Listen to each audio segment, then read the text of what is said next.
చేయటం ఆయనకి నాకు వ్యక్తిగతం కాదు. ఆయన మీద సిబిఐ వారు కేసులు పెట్టడం వ్యక్తిగతం కాదు. అలాగే సుప్రీంకోర్టు వారు ఆయన మీద ఉన్నటువంటి దర్యాప్తు మీద ఉన్న స్టేని ఎత్తివేసి మీరు ఆయన అరెస్ట్ అన్నా చేసుకోండి, ఏమన్నా చేసుకోండి, కేసులో ముందుకెళ్ళండి అని చెప్పడం అది వ్యక్తిగతం కాదు. ఇవన్నీ కూడా నేషనల్ ఇష్యూస్, అందరికి సంబంధించిన ఇష్యూస్. కాబట్టి ఇది వ్యక్తిగతం అనే విషయం పక్కన పెట్టండి. సరే, ఒక కాసేపు వ్యక్తిగతం అని అనుకుందాం.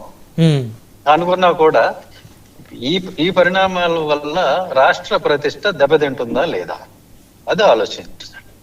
ఇప్పుడు ఆయన చేసిన నేరాలు చిన్నవి కాబట్టి, ఈ మాట నేను అంటాం లేదు కదా, సిబిఐ అంటుంది, సుప్రీంకోర్టు అంటుంది. కాబట్టి చేశారా లేదా అనే దాని మీద డిస్ప్యూట్ లేదు, దాని మీద మరొక మాట లేదు.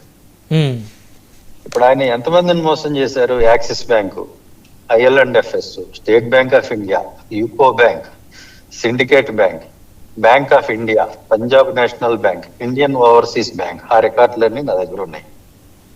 సో ఇవి బ్యాంకులన్నింటినీ మోసం చేసి సుమారు 2,000 కోట్ల పై చిలుకు ఆయన డబ్బులు కొలగొట్టడం జరిగింది.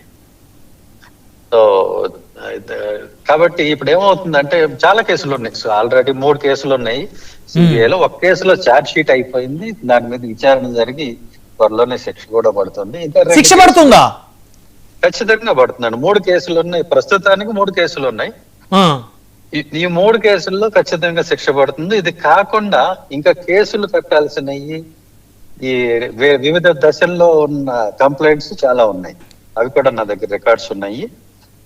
సో ప్రస్తుతానికి ఉన్న కేసులు చూసుకున్నా కూడా 2,000 కోట్లు వీటిలోనే, ఈ 3 కేసుల్లోనే 2,000 కోట్లు ఆయన దారి మళ్లించినట్టు, బ్యాంకులకి ఎగ్గొట్టినట్టు. అంటే బ్యాంకులకి ఎగ్గొట్టడం వేరండి, అది అంటే ఏదో వ్యాపారం చేస్తారు, నష్టం వచ్చి కట్టకపోతే అప్పుడు ఐపీ పెట్టుకుంటారు, అది సివిల్ ప్రొసీడింగ్ అవుతుంది.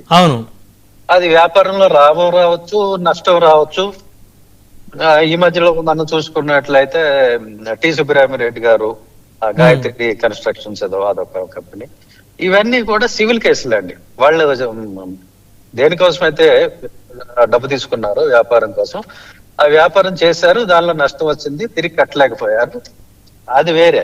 ఇందులో ఏంటంటే ఈయన ఫస్ట్ లోన్కి వెళ్ళినప్పుడే మోసం ఉంది. అందులో ఏమిటి, ఆయన చూపించినటువంటి షేర్లు వాల్యూ ఏదైతే ఉందో దాన్ని ఇన్ఫ్లేట్ చేసి, అంటే ఎక్కువ చేసి చూపించారు.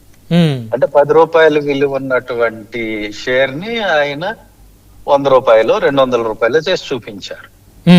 సో కాబట్టి అంత రుణం రావటానికి అవకాశం లేదు, గ్యారంటీలు వీక్ గా ఉన్నాయి. సో మోసం అనేది అక్కడ స్టార్ట్ అయిందండి. అంటే ఇప్పుడు నిన్న మీరు ఒక వీడియో రిలీజ్ చేశారు 2 రోజుల క్రితం, సునీల్ కుమార్ గారు.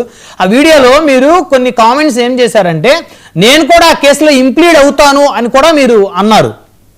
అవునండి, ఇప్పుడు ఈ బ్యాంకులన్నీ ఉన్నాయి, ఈ డబ్బులన్నీ ఎక్కడివి? ప్రజలే. మీరు నేను ప్రజలవే కదా, మీరు నేను నాలాంటి వాళ్ళు. ఇప్పుడు ఇందులో కొన్ని బ్యాంకుల్లో నాకు అకౌంట్ ఉంది, ఫిక్స్డ్ డిపాజిట్లు ఉన్నాయి. సో ఇప్పుడు ఈ డబ్బులే కదా అట్లా పోయినాయి. సో కాబట్టి రేపు కోర్టు అడుగుతుంది, మీకేంటి ఇంట్రెస్ట్, మీరు ఎందుకు ఇంప్లీడ్ అయ్యారని. ఎందుకనంటే నేను కస్టమర్ని, నా డబ్బులు పోయినాయి కాబట్టి అని చెప్పి నేను చెప్పుకోవడానికి అవకాశం ఉంది. అంతే తప్ప ఆయనకి నాకు వ్యక్తిగతంగా గొడవలు ఉన్నాయి, లేకపోతే ఆయన నా మీద కేసు పెట్టాడు కాబట్టి నేను ఇంప్లీడ్ అవుతున్నానని నేను చెప్పను. అది కోర్టు అంగీకరించడు కూడా. కాబట్టి